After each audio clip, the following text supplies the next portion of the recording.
Hello everyone, and welcome to this Matt CPD session, which is in conversation with Claire Hill. Thank you very much for signing up, and I'll ask Claire just to give a little bit of an introduction to herself as we start. Absolutely. So hello everyone. So yes, I'm Claire. I am originally an English teacher, always an English teacher. Went on to become a head of English, and then later assistant principal, focusing on professional development, then vice principal, then trust lead, then eventually trust in director of improvement, with a real focus on curriculum and teaching and teacher training. During that time, wrote a book with Kat Howard, who you may have heard of, who wrote Stop Talking About Wellbeing, and she also, her and I worked together on something called Lit Drive, and if you're an English teacher, you'll know what that is. I worked in a trust as a director of improvement I was there for about 4 years. Now, I have just moved into being strategic director for an organisation called Step Lab, which is a platform for instructional coaching and teacher development.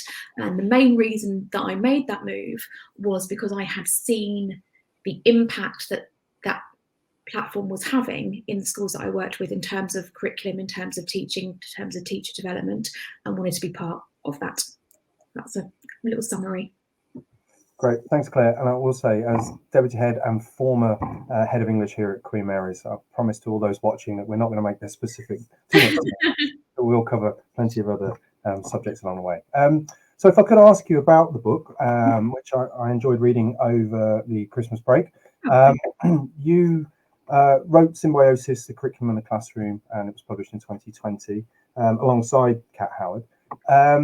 It's gained a number of quite positive reviews. I'll say that even if you don't want to, but there's some heavyweights in the field of curriculum theory have really put their voice behind it. Mary Myatt, Christine Council, just to name a couple.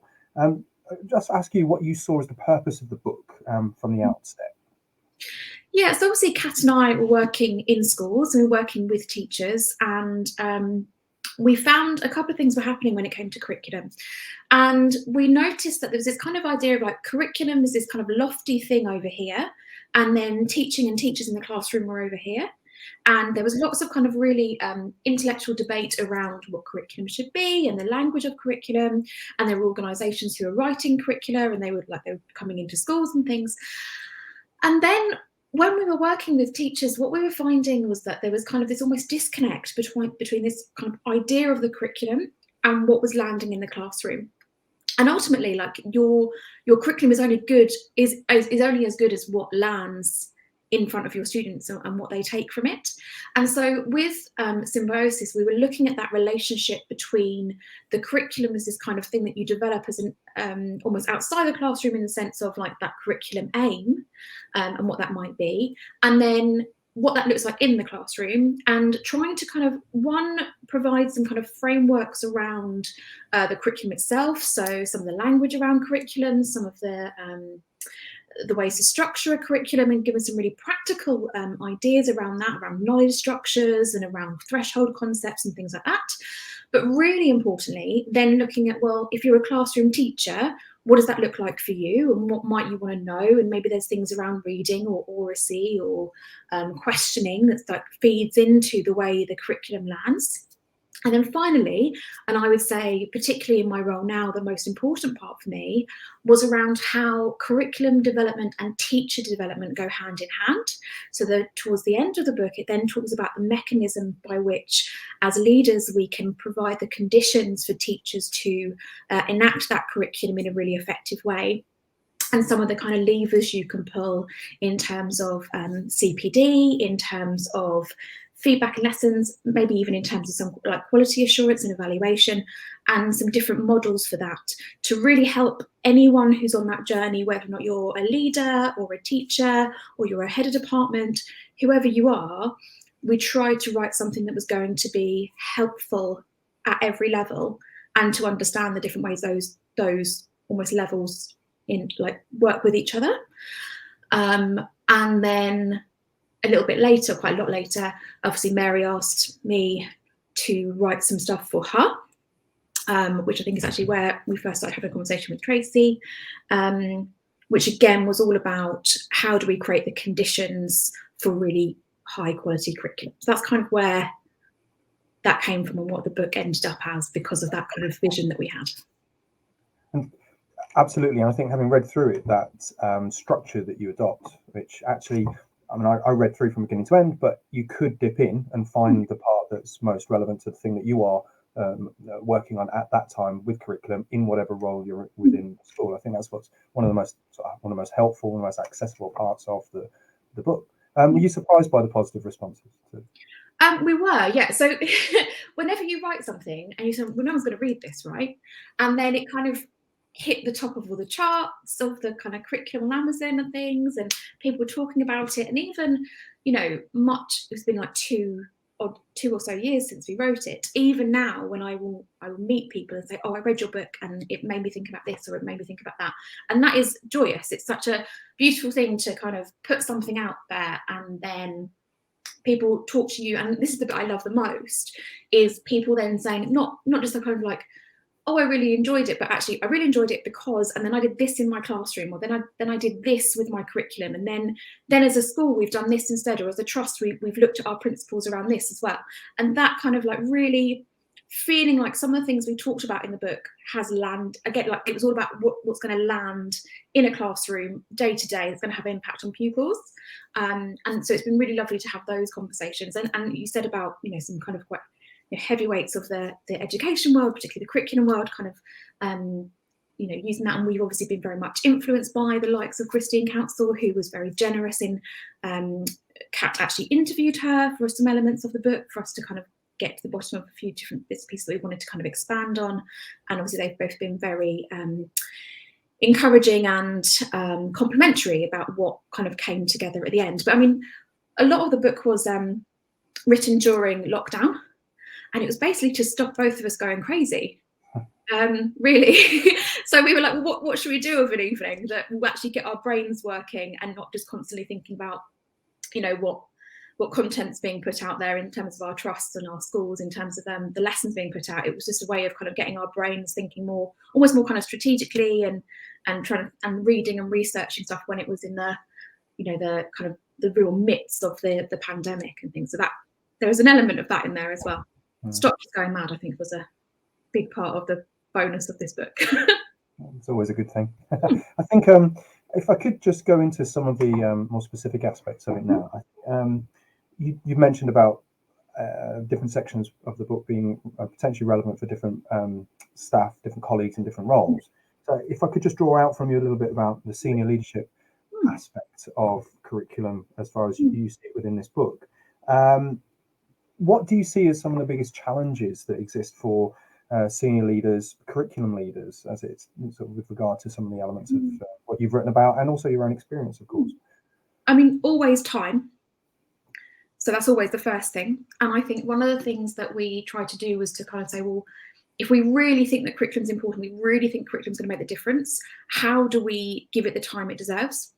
One of the things we talk about in the book is how do we kind of remove the things that maybe aren't having that immediate impact. So it's about something that I was reading, it's called like a sludge audit. So you get rid of anything that's in the way. And sometimes in schools and as leaders, I think you have to be really mindful of this. We either do things because we've always done them, and we don't always evaluate the impact of them. And because we don't always take time to evaluate the impact of them, we don't always know what to get rid of and what to keep. I'll give an example of this. When I first started at my trust, we had a number of data drops each year, and we very quickly moved to just 2 data drops per year. One towards the beginning that did like that kind of assessment around where pupils were towards the beginning of the year, and then one in term 6. And I know, having worked with schools more recently, that there are, schools decide that they might have more assessment points than that. However, I think if you really unpick, okay, what the impact of having that, is that having the impact we want to? If the answer to that question is no, then actually do we take that away, or do we reduce that, or do we refine that and give more time to something else? Similarly, we looked at things like, how are we using inset days? Are they the most effective? Are we using them the most effective way? If the answer to that is actually we think they could be better, perhaps we disaggregate, perhaps we want to have things that are happening more often, or even things like one of the things that we did in one of my schools was we said, if you have, one of the things we did, we said, well, if you're a department, so say there's 5 people in an English department, all 5 of those people will be tutors for year 7. And when year 7 have an assembly, which is going to be 25 minutes on a Wednesday, those 5 people will drop their pupils off the assembly. Pastoral leaders and SLT will run the assembly. And those 5 English teachers will go away for 25 minutes and talk about what's being taught that week, and have like some collaborative planning time, or maybe they'll have some coaching. So maybe they're in pairs and they coach one another, they do instructional coaching with one another, or perhaps the subject leader has looked at some books that week, and that's the 25 minutes in which they're going to share some discussions about those books, or they've seen lessons, whatever it might be. But I think it's about, sometimes we have this finite time in schools. I think sometimes we have to be really creative and really think about how we're using time. And that might be different for all different contexts, but really thinking, if we have that opportunity cost, what opportunity are we missing? And are we, placing our eggs in the right baskets? So I think that's a huge one for leaders, about, if you're going to create the conditions, the first thing you need to do is create time. So it's about being creative about how you do that. It would be my, the first kind of element of that. I think also, as leaders as well, there are challenges around, if you want to do curriculum work really well, I think one of the starting points for that is having some kind of common language or principles around what good curriculum looks like. Now, we didn't in the book say, principles of good curriculum are definitely X, Y, and Z, but different schools and different trusts will make those choices. And I think as leaders, it's about trying to decide, help decide collaboratively that common language you're going to use. So, or the common goals you want to have. So for example, in my previous trust, those are things around reading and oracy and hinterland knowledge and core knowledge. So those were our principles, and that gave us kind of like a foundation in order to talk about what we thought good curriculum looked like. So I think those are some of the elements that as leaders we can be mindful of, and we can do the work behind. And I think also the other challenge is around the training of both, subject leaders, curriculum leaders, and teachers.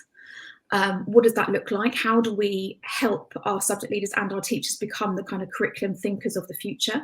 How do we make that kind of like self-improving, long-term sustainable model? Because if you've got one person in your trust or your school who's great on curriculum, but nobody else has that same domain knowledge, that becomes quite difficult. So how do you ensure that?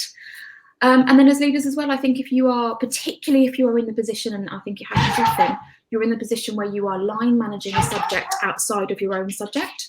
So I was the only SLT member who I line managed MFL. I don't know anything about MFL. I'm an English specialist.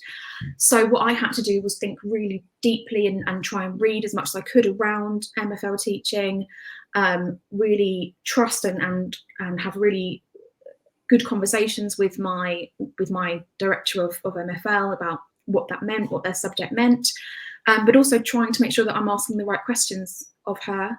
And then when I'm looking in lessons with her, again, asking the right questions then as well. And I think that's a real challenge, because, it's unlikely, even in a trust, that you will have, every single subject line managed by the subject specialist. That's probably one of the ideals, but isn't necessarily possible. With John and Mary is very useful in that. And I think in general, kind of engaging with subject communities and subject specialists in whichever subject you are looking after takes a huge amount of time. But I think if you want to do that job properly, it's absolutely vital. So you mentioned there in your previous answer about sort of quality assurance and how senior leadership can ensure that the best possible work is going on in curriculum and the departments are reflecting effectively on that. Have you seen good practice along those lines, how senior leaders can do that most effectively, even if it's not in a subject that is their specialism, for example? So I'm a really firm believer in that if you are having those conversations, you want people to say, to tell you something and then show you it. So I think that it can be really easy particularly when things are busy and maybe if a line manager isn't overly confident, to kind of be dazzled by beautiful paperwork. So I've made this curriculum map, and isn't it glorious? And it's got icons on, and it's all this, it all looks very, very good, and it all looks very well thought out, and there's lots of bits of paper with it and things like that. Or even just that you have a subject leader who talks to you with a real confidence, and they're really convincing.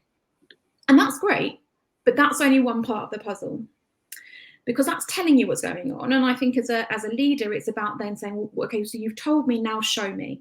So you're saying to me that you've got a really well mapped out curriculum with vocabulary that is explicitly taught at key points, and it's returned to, and that vocabulary forms particular threshold concepts that pupils need to know. That's great. How is that landing? Show me how that lands. What does that look like in books? What does that look like when pupils are in lessons? What does that look like when pupils talk to us? What does that look like with subject leaders, with teachers when they're in collaborative planning, or when teachers are doing their own planning? Is that constantly fed through? So it's about, regardless of whether or not it's within your subject specialism, and I think it's quite a powerful way of approaching this, is that if your subject leader is saying, I'm going to tell you this is what's happening, okay, now show me. And it almost doesn't matter if you're a subject specialist or not, because it's the idea that I'm slightly loath to use Ofsted terms, but what you're actually dealing with there is the telling me is your intention, the showing me is your implementation and impact. And by having those conversations all the time, where you're saying, oh, tell me now, show me, actually what you do is you also prepare, not by, filling in documentation or scaring people, but you prepare them for those Ofsted visits, which we know come, but you prepare them in a way that's a bit more subtle, but also like that brings in their confidence, because they've got these mental models and this kind of like almost muscle memory of having those kinds of meaningful conversations around curriculum. And having been through a number of Ofsteds myself under the new framework, I would say that one of the things that meant that our subject leaders were super confident and were far less worried when anyone came in is because they were like, we talk about this stuff all day, because this is what's, not because we're preparing for Ofsted, but because talking about our curriculum and talking about how it lands is the bread and butter of what we do anyway. And so I think that kind of model is quite useful.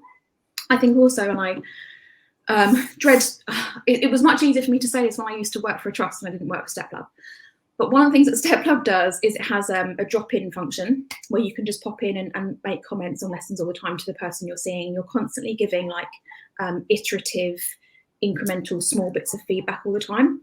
And then as a leader, you can kind of see what's going on in every classroom, because you can see those conversations. Obviously, there are kind of settings you have where you might see, if you're head of English, you'll see all the comments that have been made about English, and they're very much developmental for that team. But what you start seeing is you say, well, hold a minute, somebody's dropped into one of my English teachers and the drop-in says, oh, I love the way that you explicitly taught the word, the concept of being Machiavellian.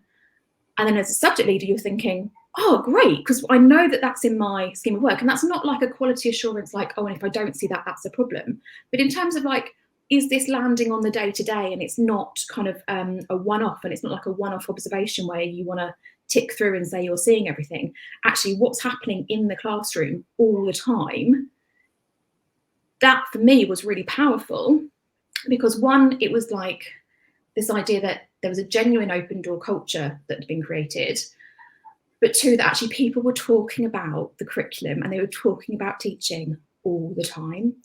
And that is so powerful, because it just means that everyone is striving to get better with each other. But also from my perspective as a leader, I'm thinking, great, it's really good to see that that's landing or that's landing, because I cannot be everywhere at once to see whether or not anything that we're doing as leaders is actually making a difference. So I think that both of those things can be really powerful.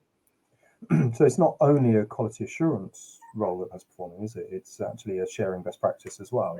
Oh yeah, I mean, Step Lab itself isn't for quality assurance at all, really. It's just from my perspective, when I was a leader, that's how I use that element. But actually, I would say that both those things I've talked about are probably far more about development of leaders and teachers than they are about quality assurance, and quality assurance is like a byproduct of that really meaningful development. And so actually the main purpose of those conversations, the main purpose of that feedback is about development, not quality assurance, but quality assurance happens to come out of it. And I think that's the best way for me, is the best way that quality assurance comes out, is that actually it's a process by which everyone gets better in a really meaningful way, rather than like something that feels like it's being done to you. Both those models are very much done with. Okay. And do you see any specifically, maybe a different role for a trust-wide approach in this, or do you see it as more sort of granular within schools, within SLT, that sort of level? Where does the trust fit into all of it? Yeah, so I think the trust factor, or we used to call it the match factor, because it's that maximising of what you can do because you're at scale. I think there's two things that trusts can be amazing at bringing to a school. Now, number one is, so often like the kind of central team can do the bits and pieces that sometimes in standalone schools the SLT have to do.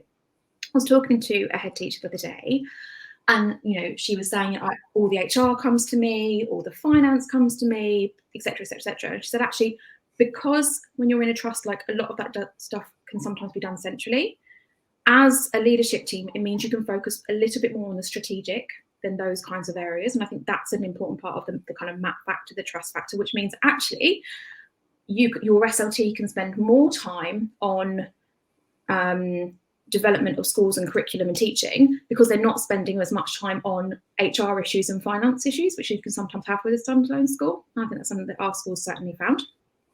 I think also there is definitely a map factor in that collaboration and sharing subject expertise. I think that's huge. I think that's such a powerful thing. So one of the things that we had were network meetings. What we did was we disaggregated 2 inset days, and we split those up as 1-hour sessions twice a term or something similar. And that was when actually all of the subjects came together and they looked at an element of curriculum together, or they looked at an element of teaching together, or they looked at an element of assessment together with some support, maybe with like some agenda options and things like that. But actually, with curriculum development and implementation, so much is about the subject knowledge of the teachers. And so what you've got is this kind of mechanism whereby you can pull together loads of subject expertise, particularly if you've got like a school that only has 1 or 2 teachers, or 1 teacher, like a single person department. Actually, within your trust, you might have 10 schools, and that might mean you've got 6 or 7 other people who also have that subject. So you bring them together to really develop their subject expertise, to really develop their curriculum. Now, this doesn't necessarily mean, I think different trusts take different approaches to this, and I think that's great. That's the whole point of having trusts have their different autonomy, is that you will have some trusts who will say, right, Key Stage 4 will have the same kind of curriculum across all of our schools, because that's where we're going to see, we're going to be able to pool our resources and pool our support and to moderate with each other in terms of GCSE. But Key Stage 3 will be in the individual schools, or you might have a trust model where you have exactly the same curriculum in every school, Key Stage 3 to Key Stage 4, or you might have a model where all of your schools have a completely different curriculum. None of these are better than another, but I think what we've got to do as leaders, if we are in a trust, is say, well, what is going to have the most impact for all of our schools if we bring these subject specialists together? And so often it's to do with that subject knowledge element side of things, because I find quite often is that when, for example, someone has, you go into a lesson and you see that questioning is an area for them to develop. So often, actually, the issue isn't so much their understanding of the pedagogy around questioning. The issue is actually a subject knowledge issue, because they don't, like the teacher perhaps doesn't know enough about the subject to ask the questions they need to ask. And so when you have a trust, you have that resource in order to really develop that area, because I think that so often we focus our CPD and our development we can do is focusing that on pedagogy and not enough on subject knowledge. And so if I take, again, an English example, I have never taught a text that I learnt at university. So every single text I've ever taught, I've learned from scratch, reading it, rereading it, reading around it, etc., etc. I think if you can create the conditions where, right, we're all, as a school or a couple of our schools are all teaching X book, we're all teaching A Christmas Carol, whatever. well, let's have a session on A Christmas Carol and we'll share our knowledge of the concepts, themes, symbolism, ideas of this text together. Because actually, when you bring all these heads together, you've got much more knowledge to share. So I think there's like elements of that I think can be incredibly powerful, but it very much depends on what the trust model is in terms of your curriculum looks like. And also, again, it's how you find the time to ring fence those opportunities. Yeah, I think I totally agree with that. You've mentioned something. It was I noted you said curriculum work must therefore be done with teachers and not done to. That sense of collaboration, and if you're talking about the expertise that can be shared both within departments and then across departments, across a trust, then that subject-specific knowledge that can be shared is really quite powerful, isn't it? Yeah. And for a lot of people, that's the fun bit, right? Like, you can go into at secondary school, you may go into teaching because you want to change children's lives and you want to make a difference and you want to teach, but also you've chosen a subject. And for the most part, most people quite like the subject they've chosen. And so getting to talk about that in really meaningful and in-depth ways can actually be really satisfying, probably more interesting for most people, certainly I found, than, putting data on a spreadsheet or standing by the photocopier, etc., etc. Like, that's the fun bit of the job, right? It's talking about the subject and thinking about how you're going to deliver it. Now, I think that this idea of done with and done to, if we take a model of saying to teachers, here's the thing you're going to teach, now go and teach it, and you don't have that time to kind of wrestle with it, that can become quite dissatisfying as a teacher, because it is quite an intellectual pursuit. That can be quite dissatisfying. Part for two kind of reasons. So number one, because there's this really interesting theory about challenge demands versus hindrance demands. There's some really interesting research around when we talk about workload, the things that often feel like negative workload for teachers doesn't tend to be the stuff around learning more about their subject. It's demands that feel like they're not going to have a direct impact in the classroom, or it's demands that feel quite administrative. Whereas like those challenge, and they are what some people call hindrance demands, i.e. you could spend 10 minutes putting data into a spreadsheet, but if you feel that time spent putting data into a spreadsheet isn't going to impact your children, that 10 minutes feels like time not well spent, and so it feels longer to you. You can spend 8 hours reading a book, reading around a book, making notes, annotating it, thinking about it, watching things about it. None of that feels like a demand because it's enjoyable, and that's it's where you're challenging. It's challenging your intellect, it's challenging what you want to do, and therefore you get that demand. And that demand feels much lower in terms of workload, even though in terms of time it's different. So I think that's another way of kind of thinking about how we're using our time. And then the other thing is, when we find that curriculum is done to and not with, it's a really good example from, and it's something I've seen, but listening to something from Doug Lemov, where he was talking about how he speaks to a teacher who's got this kind of script that they've been given by their school about what they're going to teach, and it's about a text they're going to teach. So it's an English example. I apologise. So they've got a text they're going to teach, and they have annotated all over the scripting for their lesson. So they've got like PowerPoint slides printed out, and they've written all around them, and they've written things on them, and it's covered. And then she says, "Oh, but I haven't had time to read the book." So you've kind of got this, and this is where that done to and done with, and this is one of the things that Kat and I were really thinking about when we were thinking about symbiosis, was like, you can get into a situation where teachers become so disconnected from what they're teaching that it becomes clicking through a PowerPoint, or it becomes not engaging with like the core of the subject and just engaging with the materials you've been given. And I think that what we were trying to do with symbiosis, and I think what's really vital in schools, and what we did in my trust, was to really make sure the connection between, what teachers were delivering and their subject knowledge was completely intact, because otherwise you get this kind of like surface level, almost performative approach where you're like, oh, and I have to get through this lesson, and I have to get through X number of slides, and I have to follow this bit of information or this worksheet, without really thinking about and really, digging into the subject itself, or why you might be doing those things, or why there are certain tasks you want students to do, or why there's certain thinking that you want to happen, because you haven't spent the time doing that groundwork that's absolutely vital to deliver what you're being asked to deliver.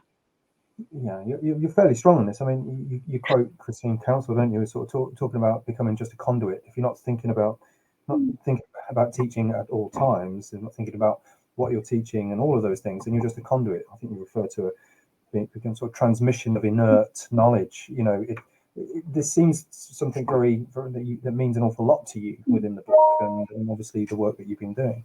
Can I pick up? If you don't mind, I'd like to go through some of the sort of more specifics of some of the elements, if that's okay.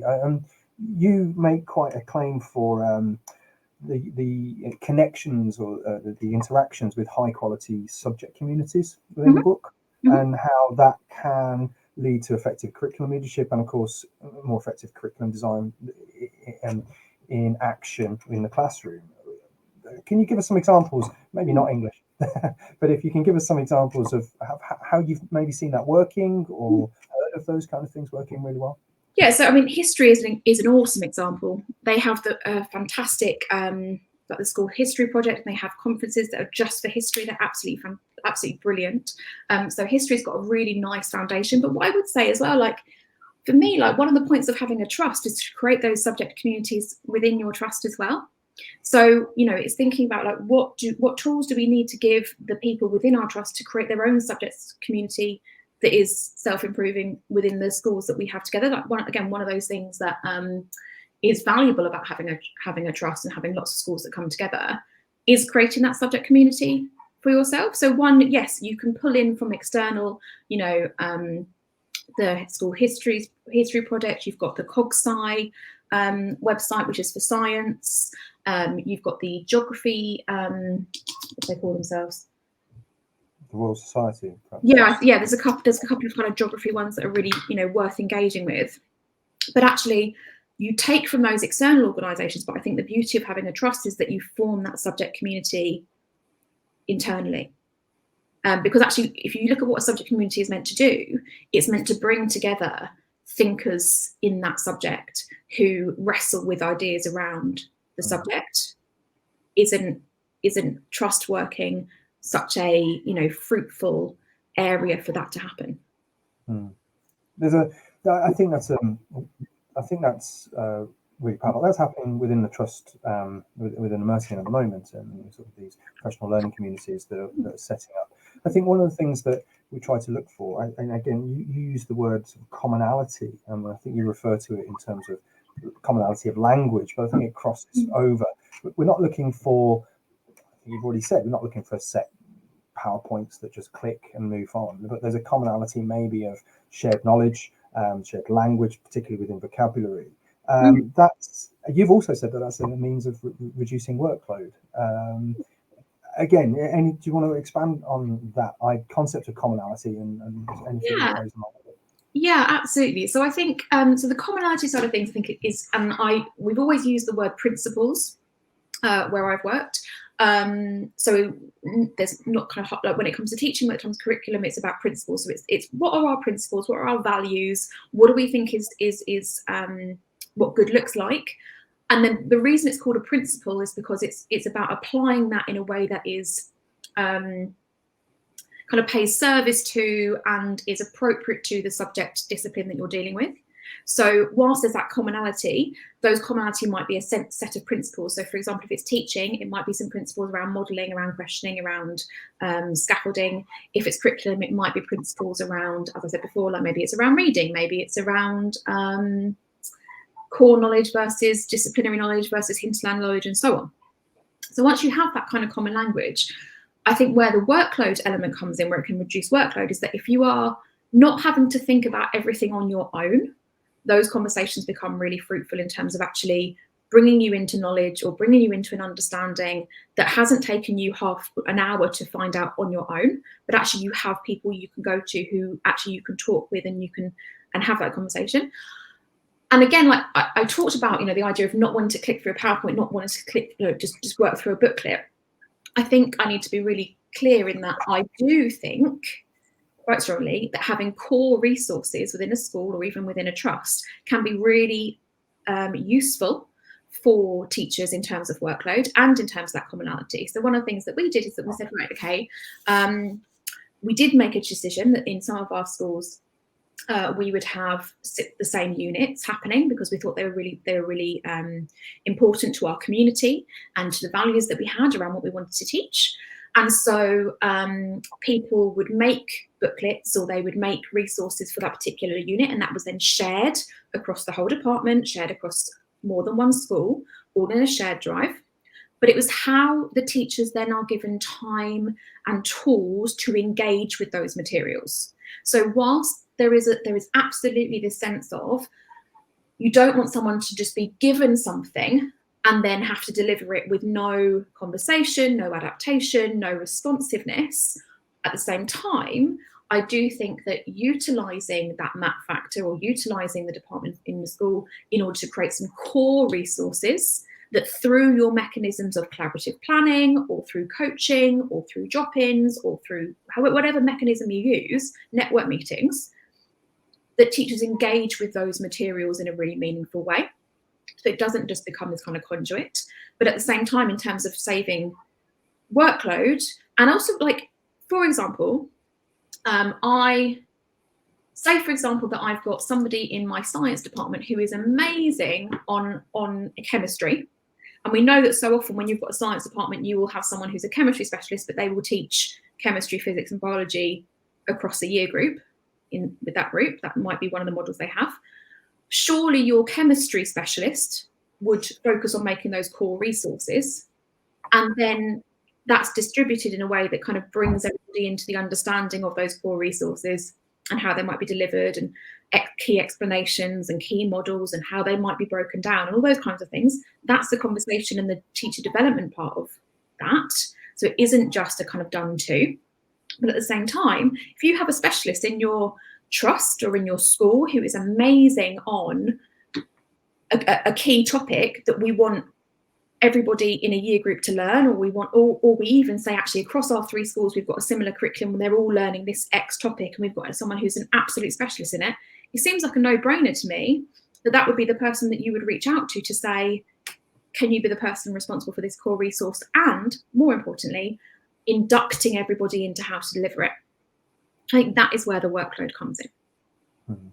Okay, great. You touched on something there. You mentioned workbooks.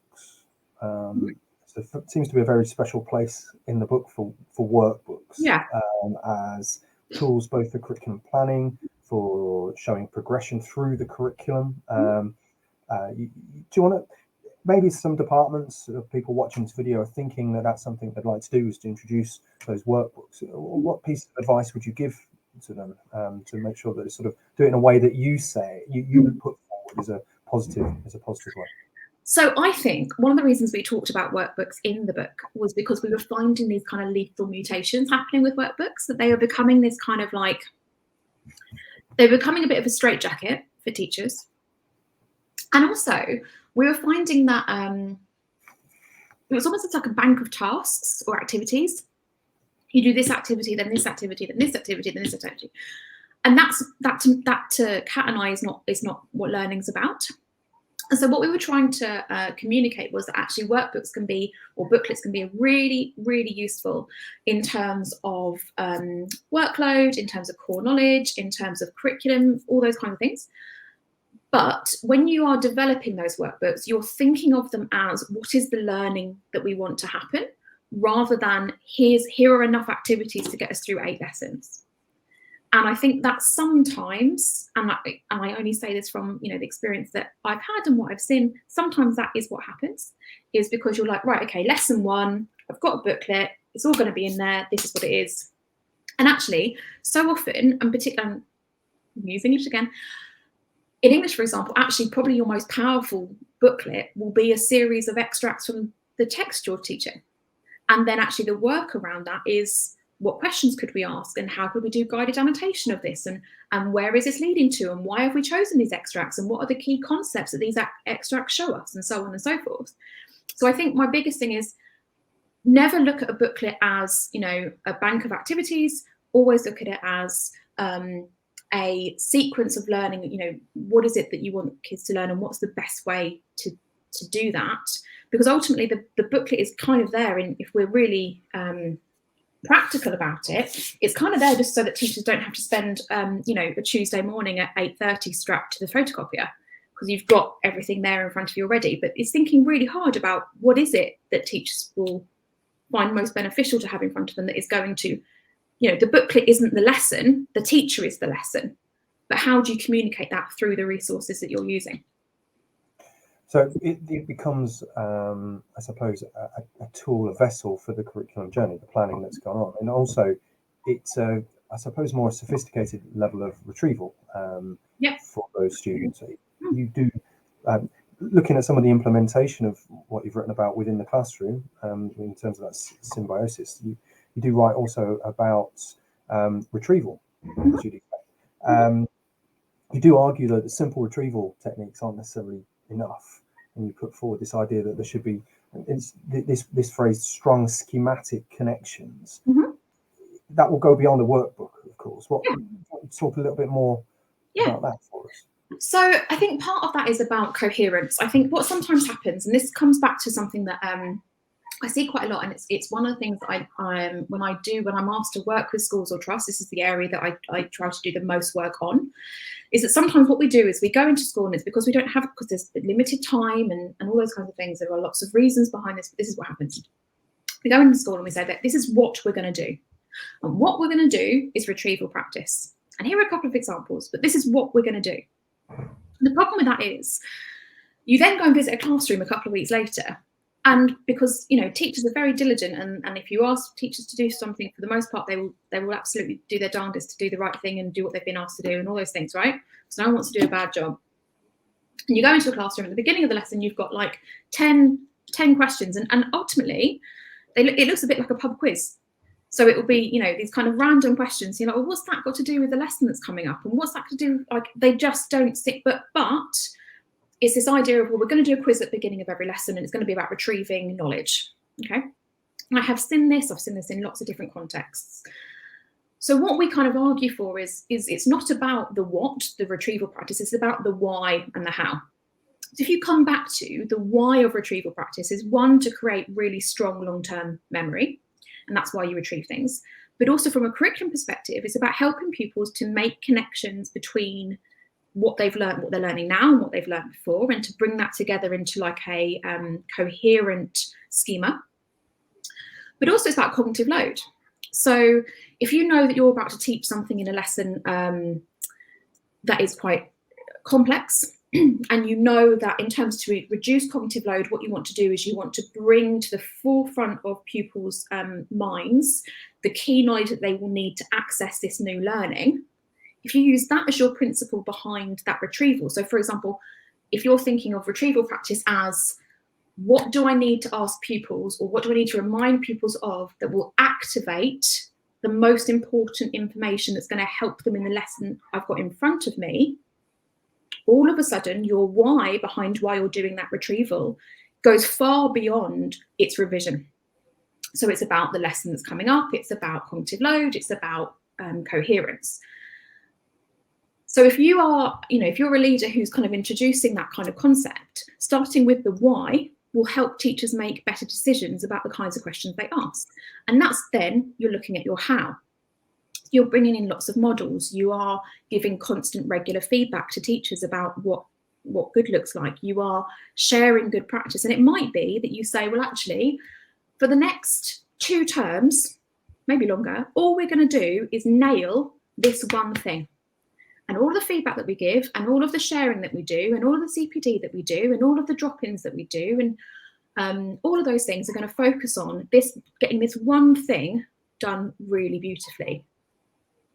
And then we'll move on to the next thing. Because sometimes what also happens is we introduce something that seems quite small.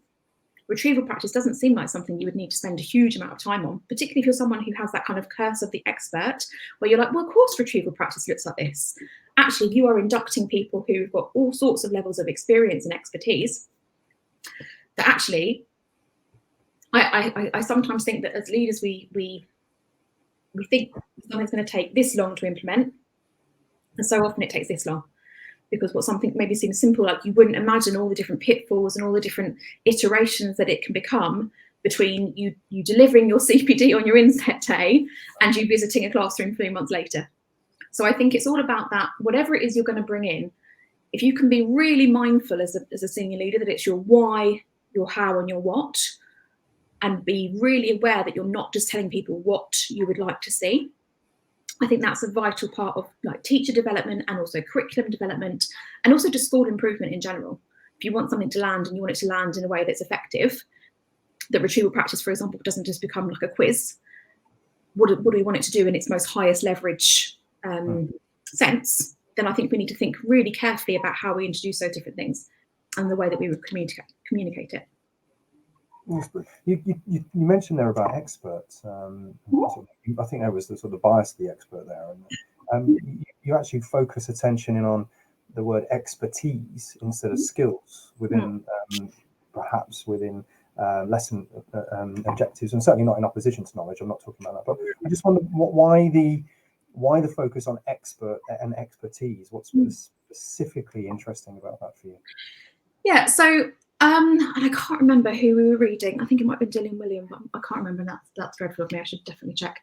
So the idea is that, and as someone I've worked in schools for 14, 15 years now, and I absolutely remember the days of project-based learning. I remember the personal learning and thinking skills. That was part of my training year. I think we did personal learning and thinking skills, and this idea of like, oh, you have this kind of, oh, there's a dichotomy between skills and knowledge, and what we argue is there isn't, because actually there's my view very much is that skills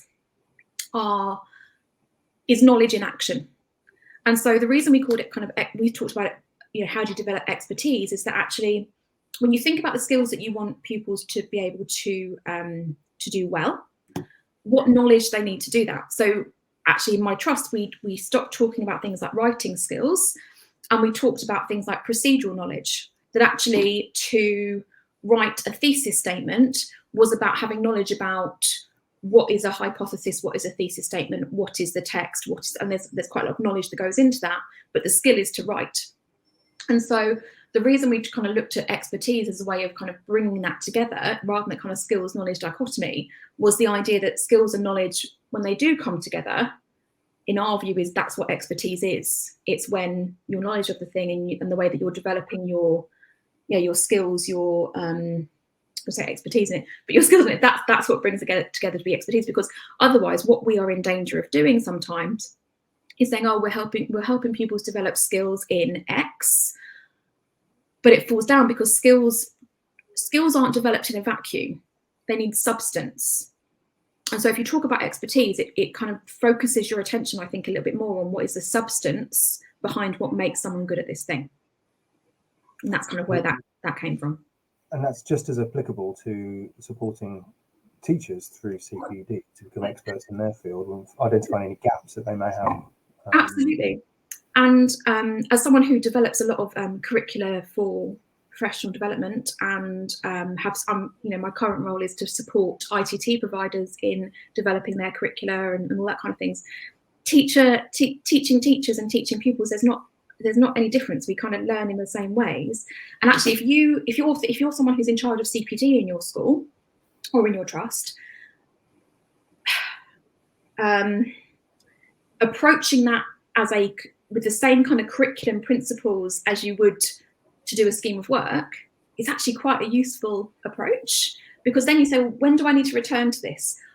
What comes after what? What's the threshold concept? Well, I can't do a CPD on this until teachers understand this. So what order does this need to go in? If we think about our CPD curriculum in the same way we thought about our pupil curriculum, then our CPD would probably be even more effective, because you would be far more mindful of, well, what is the structure this needs to take? How can it be responsive to the needs in front of me? How can it bring in this kind of retrieval and application and reflection and evaluation? All the things we put into a curriculum for pupils. I think we don't always think the same about teacher learning as we do about pupil learning, but we probably should. You just mentioned threshold concepts. That was, I had another question lined up about that. You put forward the definition, I suppose, as a gateway to more knowledge and understanding. But there's a lot more about threshold concepts in your book. You offer some really helpful concrete examples. Oh, thank you. Not just English as well. Exactly, yeah. It's my way of saying, there are other subjects out there. Would you actually perhaps talk to us a little bit more about the wider definition of threshold concepts and how it can be applicable to. Yeah, so I think this is a really important one in terms of when we're thinking about curriculum, because if we, yeah, as you said, like if you think about threshold concepts as like walking through a doorway, and if you think of like one bit of knowledge or something that kids need to know, and then the next bit they need to know, that unless they've passed through that concept, they can't access the next one. So that in its very basic term is basically kids need to know this, otherwise they won't understand this, they won't access this. And that helps you with structuring all those kind of things. So on a very kind of, basic level, that's a threshold concept, but whilst it's a basic level, it's incredibly useful. And I think if you can, when you're structuring your curriculum, really have that in your mind, that can be super powerful. What we go into the book, and I think this is a really important thing in terms of you being a leader, is what we talk about the book is the very esoteric, quite complex version of threshold concept by Mayer and Land. Now, I think I've kind of gone back and forth on this a little bit in terms of how useful that is. I think for me, as someone who is a massive nerd when it comes to curriculum, it was a really useful delve into why threshold concepts are so vital, and if they're kind of troublesome, why, for example, if I have a subject leader that comes to me and said, look, my pupils do not understand X concept and I cannot get them to understand it, being able to explain to them, well, that's because that's a troublesome concept, and actually you sometimes have to teach that concept way earlier than actually you would want to because of the nature of that concept. And I realise I'm talking about abstract terms here. But having those conversations with that subject leader will potentially help them to unpick why something isn't landing in the classroom, or why they should think about things in a particular structure, a particular way. But what I would say with this idea of threshold concepts is it's about meeting people where they are. So I would never start talking about troublesome or I wouldn't start talking about bounded threshold concepts with my new head of history who's just started and is just starting to grapple with their curriculum, because it's unnecessary, it's overtly complex, it probably isn't needed. But if I was talking to somebody who was like as nerdy as me when it comes to curriculum, maybe a bit less because he needs that in their life, is that actually they might want to understand that more complex underpinning of why that's difficult, or why they're struggling, or why they're grappling with that in their curriculum. But I think I have come to the conclusion that that kind of esoteric version, the Mayer and Land version, is probably not anywhere near as useful as the basic principle of, if kids don't know this, they won't understand this. I think that's probably the bit that is most vital for us as school leaders and as teachers. So basically, I don't really like that bit of my book. No, I do. It's fine. I think it's useful. I'll veer away from that. I won't ask you any more questions about that. But it is quite involved, actually, that section. And it was really interesting to look at it from those different perspectives, even if you've sort of revised your viewpoint on it now. I guess what we're seeing here is a sort of a live modelling of how we go about putting a book together. Is that revisiting that way? And I think it is definitely useful. I think it's just that, like, when you're a busy teacher, a busy subject leader, unless you really want to get into the real nitty-gritty of curriculum, which you may want to do, then there are elements of that are absolutely vital to what you're doing, and there are elements of that actually is just an interesting thing. Okay.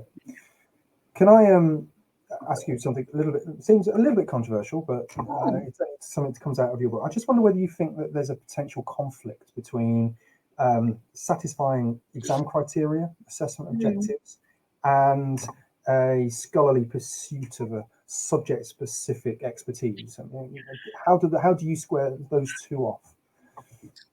Key stage 3, very much like, is there, that's where you can really, I think, flex your muscles with these things and really get in and do some really exciting stuff. It's in key stage 3, and I think key stage 3 should never be just a watered down key stage 4. I think that's where you can, and actually, if you choose the right exam board, I think that there are examples that have taken an approach to subjects that are really scholarly and are really close to the kind of scholarly pursuit of the subject. And I'll give history. There is an example that I'm not going to be specific about. There is an example of, there is a particular exam board that when it comes to history, the specification of history, I think, in my humble opinion, and having spoken to lots of history specialists, is that you find that you are teaching them how to answer the questions in the exam and how to write in a particular way for the exam.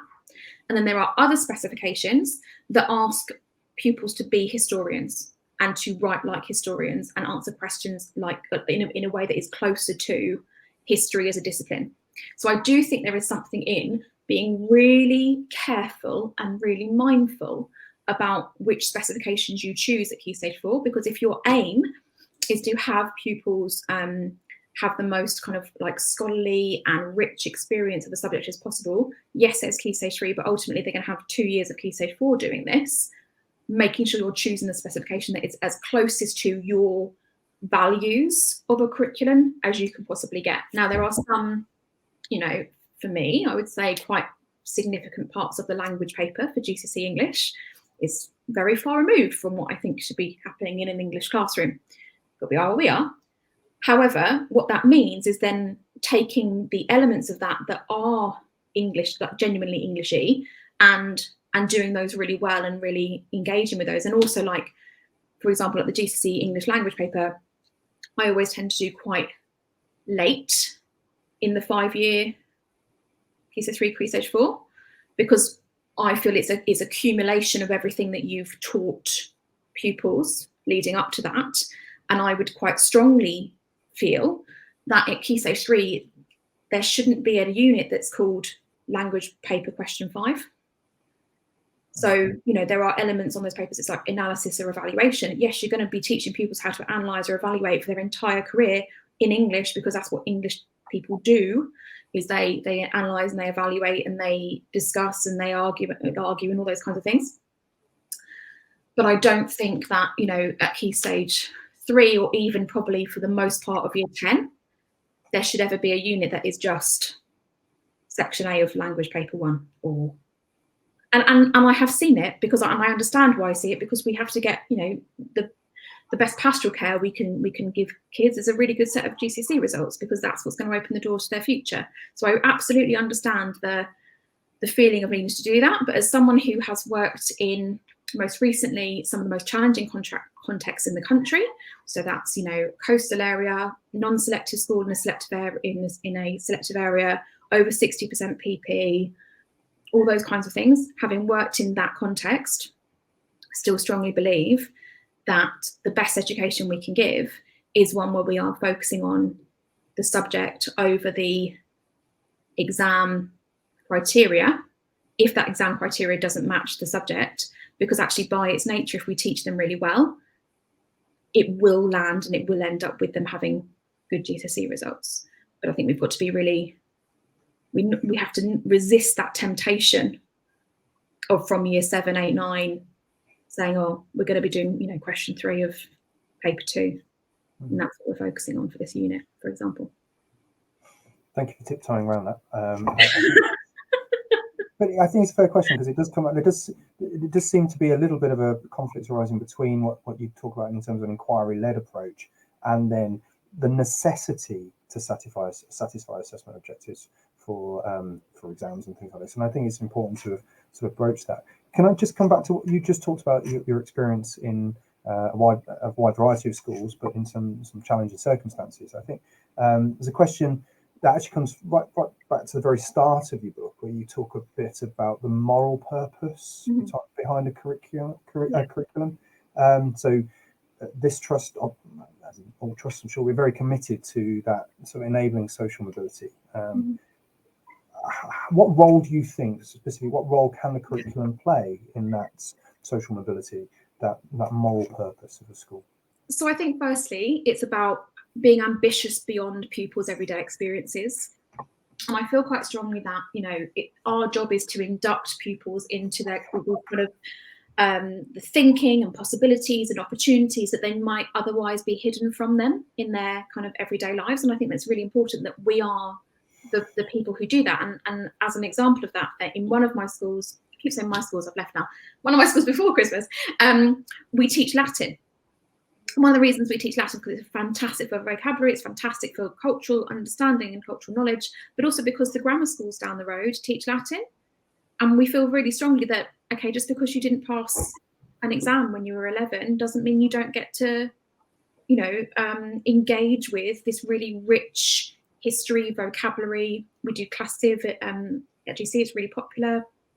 And it's this idea of like, just because there is a particular, people's got a particular background, I think it's our job to ensure they're not excluded from these discourses. It's our job to make sure they are part of those discourses, because when they reach adulthood or when they reach the next stage, I think our job is to make sure they are participants and not just spectators, that they can engage in those kinds of like robust, culturally significant conversations, that they can read a newspaper and understand the allusions made. You know, for example, if you know there was a newspaper headline that said something like, "Oh, has Facebook become a Frankenstein's monster?" Well, that cultural reference isn't clear if you don't know something about Frankenstein.